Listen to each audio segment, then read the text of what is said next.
Da, šansa, brate, evo ti, evo ti. Ludi, jel imaš muda da pokloniš ljudima stvari sa Temua? Naravno da imam muda, brate, kad sam sve platio 0 dinara, si ti lud. Brate, čuo sam da si najjači borac u gradu. Dobiješ ovaj sat, ako me prebiješ, dobiješ ga free. Da, šansa, brate, evo ti, dobiješ svakak.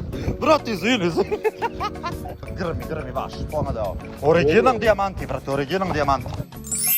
Gospodine, ako pogodite cenu ovog masažera za glavu, dobijate free. 45 evra. To sam platio 0 dinara, tako da možete i vi ako uđete preko mog koda KAA3348, ovo ide vama i ako niste pogodili cenu. Brate, ko me ne sme od vas dvojice dobije ovo besplatno? Šta misliš, koliko sam ga platio? 2.